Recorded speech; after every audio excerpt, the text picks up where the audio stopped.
Matapos makagat ng ahas, isang mahinang nilalang ang naging pinuno ng pinakakinatatakutan na clan. Nang nakatanggap si Kaname Sudo ng imbitasyon para sa app na Darwin's Game mula sa kanyang kaibigang si Hamada, agad siyang na-curious na subukan ang laro. Bagamat mariing binabalaan siya ng kanyang kaklase na si Kyoda na huwag buksan ng app, tinanggap niya ang imbitasyon at sinimulan ang laro. Biglang, isang ahas ang tumalon mula sa kanyang screen at kinagat ang kanyang leeg. Nagising si Kaname na nalilito sa silid ng ospital ng kanyang paaralan, inisip niya ang nangyari bilang isang guni-guni at nais na umuwi upang makabawi mula sa pagkabigla. Muli siyang binalaan ni Kyoda na huwag buksan ang app ng laro, ngunit hindi mapigilan ni Kaname ang kanyang pag-uusisa sa kanyang pag-uwi.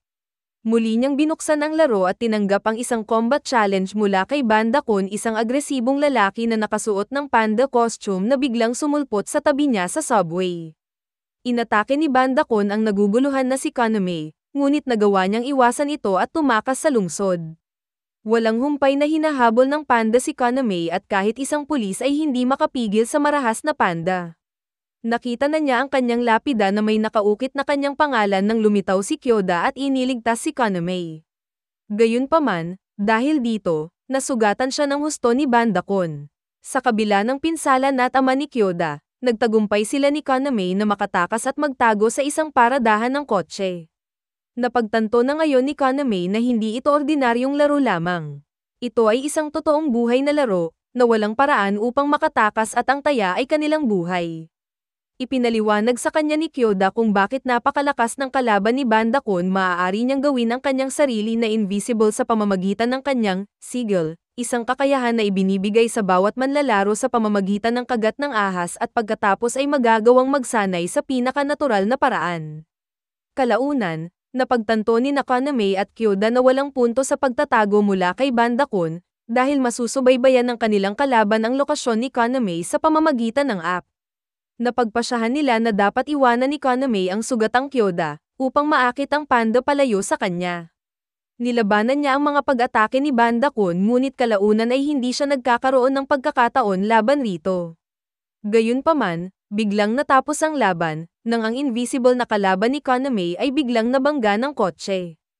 Ang walang buhay na katawan ni Banda Kun ay na-teleport pa isa-isa, nag-iiwan lamang ng isang pixelated na outline sa lupa. Pamilyar si Kaname sa mga pixel outline na ito. Lumalabas ang mga ito sa buong lungsod kamakailan at inakala ng mga tao na ang mga ito para sa modernong street art.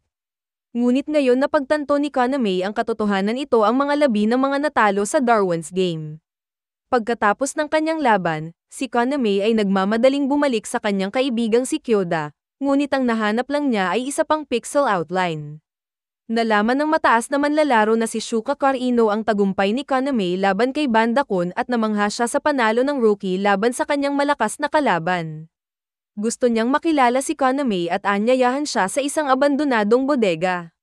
Ngunit hindi sigurado si Shuka kung mapagkakatiwalaan niya si Kaname at hiniling sa kanya na ibunyag ang kanyang sigil. Gayunpaman, hindi siya masagot ni Kaname, na pumukaw sa hinala ni Shuka, at hinamon niya ito sa isang labanan. Naiwasan ni Kaname ang pag-atake ni Shuka sa pamamagitan ng pansamantalang pagbulag sa kanya ng kumikislap na ilaw. Ngunit kahit ang mga bulag na pag-atake ni Shuka ay napakalakas at nalaman ni Kaname ang kanyang sigil, kaya niyang kontrolin ang malalaking kadena sa mga galaw na parang ahas, tinutusok ang kanyang mga kaaway gamit ang matutulis nitong dulo. Habang sinusubukan ni Kaname na makatakas sa mga kadena, narinig niya ang isang boses sa loob niya, na sa wakas ay humantong sa kanya upang matuklasan ang kanyang sigil na gagawa niyang tawagin ang anumang sandata na nahawakan niya noon. Isang baril, na inihatid sa kanyang bahay kanina, ngayon ay biglang sumulpot sa kanyang kamay at napigilan niya si Shuka. Walang nakikitang pagpipilian si Shuka kundi tanggapin ang kanyang pagkatalo. Nakahinga ng maluwag si Kaname at nahimete. Kinaumagahan, nagising si Kaname sa kama ni Shuka. Hiniling niya sa kanya na gumawa ng isang clan kasama niya, dahil ang pagsanib puwersa ay isang popular na taktika ng maraming manlalaro sa Darwin's Game, upang sama-samang lumaban, ipagtanggol ang isa't isa at mangolekta ng mga puntos ng magkasama. Sumang-ayon si Kaname, ngunit nalaman niya na kailangan muna niyang makalampas sa pakikipaglaban sa Class B2. Ang isang mainam na pagkakataon para mag-level up ay nagpapakita mismo kay Kaname pagkaraan ng ilang sandali. Nakatanggap siya ng isang misteryosong imbitasyon sa laro. Ang ilang piling manlalaro ay pinapayagang lumahok sa isang treasure hunt sa Shibuya. Itinuturing ni Kaname at Shuka na matalinong tuklasin ang Shibuya bago magsimula ang event. Sa kanilang paglilibot, ipinaliwanag ni Shuka ang mahalagang impormasyon kay Kaname tungkol sa Darwin's Game, o D-Game, ang tawag nila sa publiko upang panatilihing sikreto ang larong ito. Higit pa rito, nang suriin ni Kaname ang balanse ng kanyang account sa ATM, nabigla siya na ang mga puntos na nakolekta niya ay hindi lamang puntos sa laro ngunit direktang inilipat sa kanyang bank account bilang totoong pera. Sa Shibuya Shopping Center, ang mobile phone ni Kaname ay biglang inagaw ni Inukai, na sa gayo'y nagawang akitin siya sa isang dead-end na kalye at hamanin siya ng laban.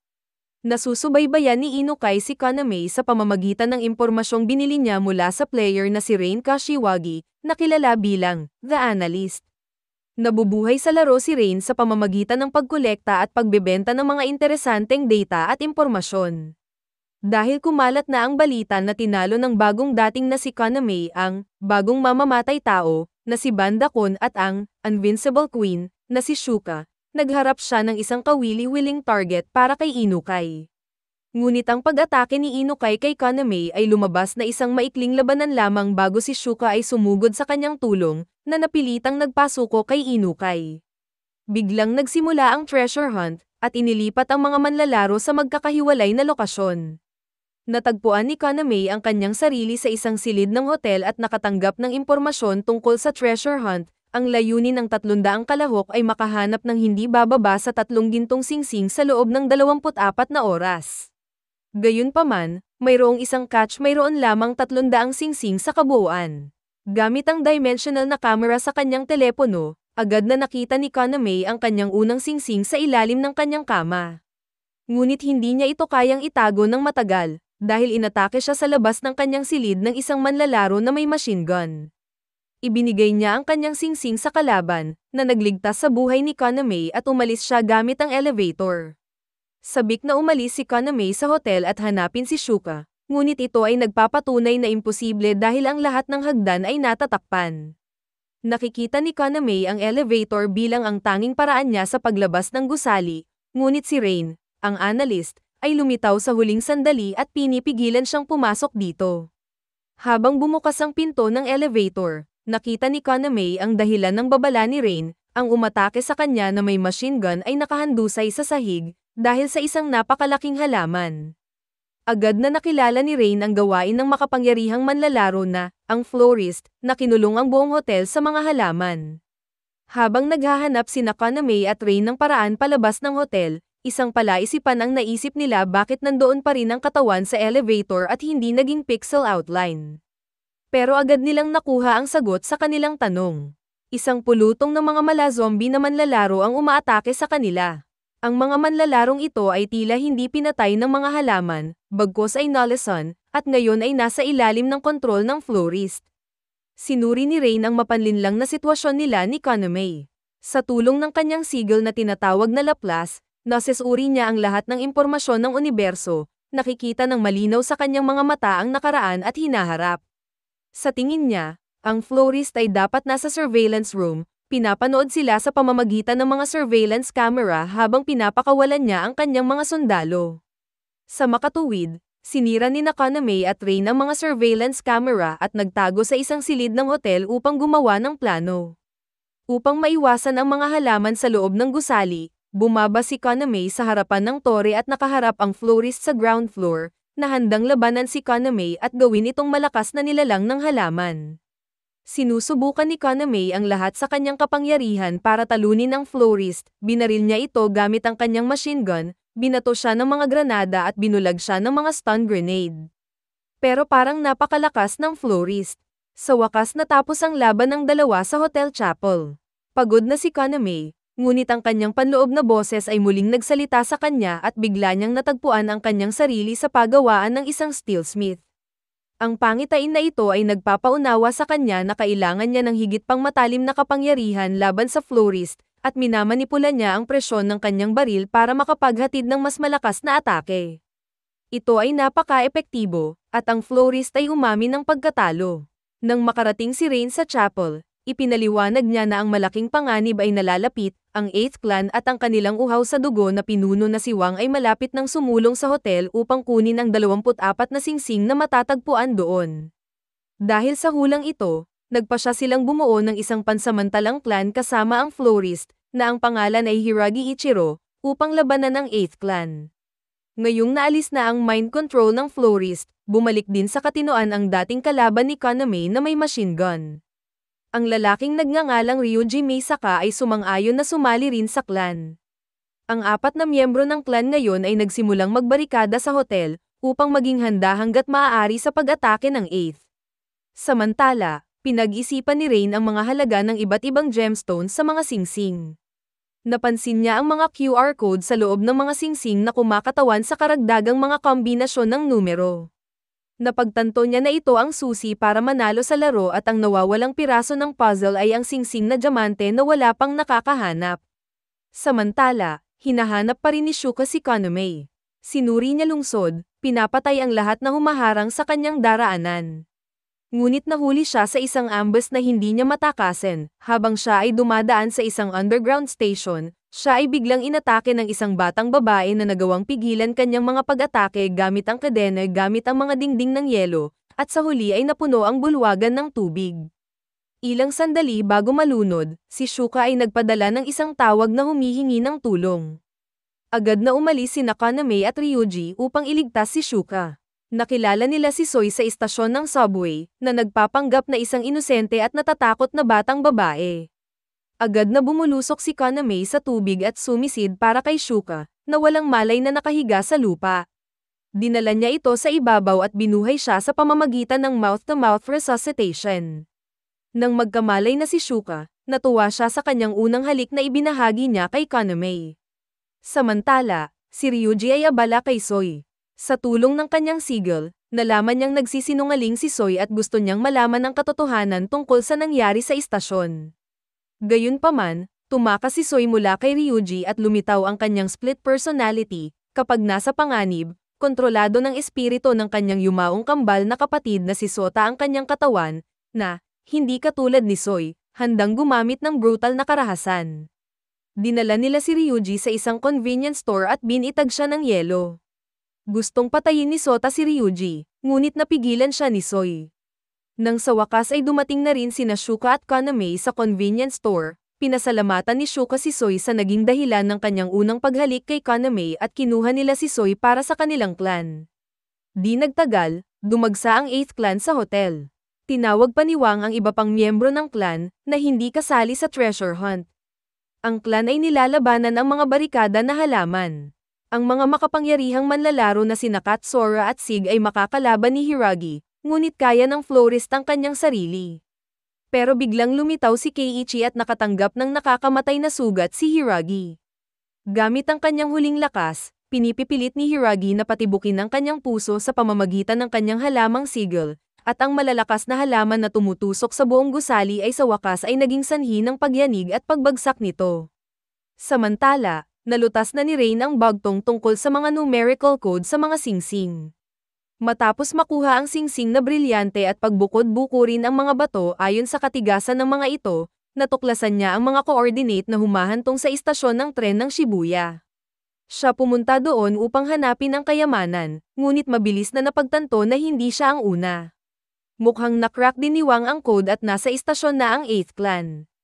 Ginagamit ni Wang ang kanyang sigil para mag-teleport sa paraang hindi makita ng Laplace ni Rain at nagawa nitong makuha si Rain. Sa pamamagitan ng isang malupit na pagkakahawak sa kanyang braso, sinubukan niyang kunin ang impormasyon tungkol sa kayamanan mula sa kanya. Sinubukan niyang palipasin ang oras gamit ang mahabang kwento at sigurado, sa wakas ay nagpakita ang kanyang clan at pinalaya si Rain mula sa mga kamay ni Wang. Matapang na nilalabanan ni Ryuji, Shuka at Soy ang 8th, habang dinadala ni Kaname ang nasugatan na Rain sa isang ligtas na lugar, kung saan siya ang may tungkuling alamin ang huling code para tapusin ang laro. Pagkatapos sisirin ang kanyang pinakamalalim na sarili, alam na ni Rain ang solusyon kinakatawan ng code ang petsa ng publikasyon ng On the Origin of Species ni Charles Darwin. Nang bumalik si Kaname upang tulungan ang kanyang mga kaibigan na labanan ang 8th Clan, pinutol na ni Wang ang braso ni Ryuji at ngayon ay papatayin na ito. Ngunit nagawang pigilan siya ni Kaname. Sinabi niya na nalutas niya ang bagtong at natagpuan ang susi sa kayamanan.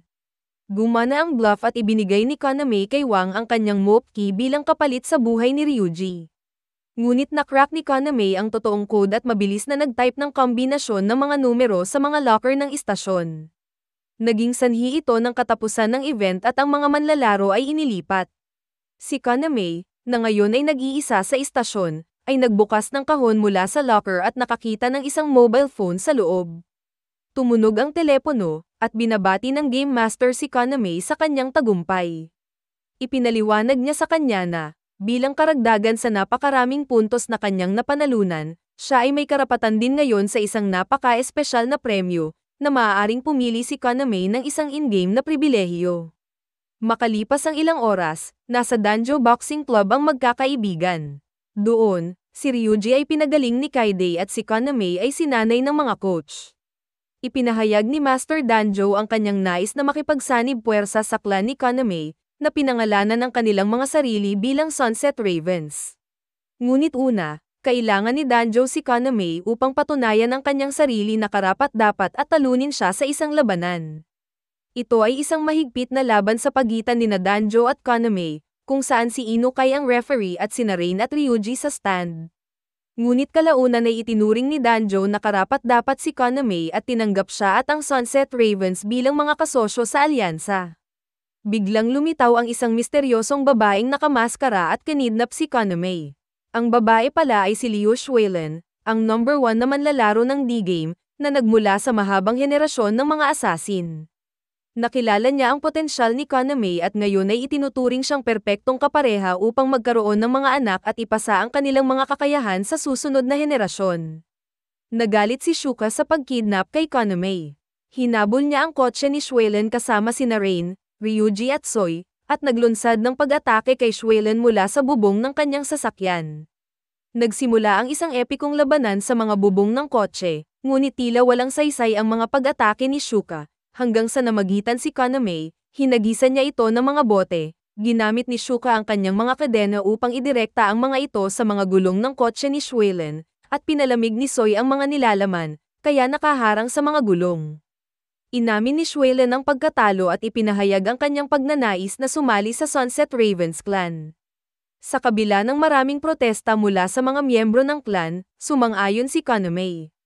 Samantala, ang 8th Clan ay nagpaplano na ng kanilang paghihiganti, binihag nila ang kaeskwela ni Kaname na si Shinozuka at pinahirapan siya, upang mapapanta si Kaname sa isang lumang bodega. Galit na galit si Kaname at agad na umalis para palayain ang kanyang kaibigan, na suportado ng Sunset Raven at ni Inukai. Bago dumating ang clan sa bodega, isang malaking police contingent na ang naroon. Ngunit ang 8th ay pinatay ang buong task force nang walang pagsisikap. Pagdating ng Sunset Ravens, agad silang nagsimulang makipaglaban sa 8th. Sina Soy at Rain ay nagsanib puwersa laban sa mga umaatake at nilabanan ni Inukai ang martial artist na si Keiichi. Gayunpaman, nang malaman ni Kaname na napatay si Shinozuka, may nagbago sa kanya. Ngayon, kasama sina Hamada, Kyoda at Shinozuka, 3 sa kanyang mga kaklase ang napatay sa larong ito. Kaya nagdesisyon siyang patayin ang 8th Clan. Si Kaname ay agresibong lumaban sa kanyang paraan, binabaril ang sinumang makahahadlang sa kanya. Samantala, si Shuka ay nag-iisang humarap kay Wang. Pinalibutan niya ang buong warehouse gamit ang manipis na mga wire, na makokontrol niya gamit ang mga micro-vibrations gamit ang kanyang sigil. Nang hindi gaanong gumagalaw, nagawa niyang labanan ang mga pag-atake ni Wang, pinutol ang mga paa nito sa proseso. Sa wakas, nahuli niya si Wang sa wire net at pinabagsak siya mula sa langit. Nagamit naman ni Wang ang kanyang sigil sa tamang oras upang maiwasan nakakamatay na bagsak. Ngunit si Kaname at Ryuji ay nakatayo na sa kanyang harapan, nakatutok ang kanilang mga sandata. Inihayag na ngayon ni Kaname ang kanyang ipinagkaloob na pribilehiyo kay Wang, siya ay isang high roller na naging all-in sa paglaban sa 8th Clan. Nangangahulugan ito na ang lahat ng mga puntos ng 8th Clan ay inilipat sa account ng Sunset Ravens at sila natalo sa laro. Ang natitirang miyembro ay inilipat na ngayon, kabilang si Wang, na binaril ni Kaname sa ulo bilang huling palem. Ang labanan laban sa 8th ay tapos na, ngunit si Kaname ay nanumpa sa paghihiganti sa Game Masters.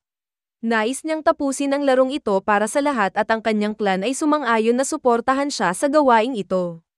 Magkasama, ang ngayon ay uhaw sa dugo na Sunset Ravens ay namuno sa lugar ng Shibuya at idineklara itong isang di-game free zone. Ang Game Master sa kabilang banda ay nalulugod sa mga pag-unlad, ngayon ang laro ay maaaring maabot ang susunod na antas nito.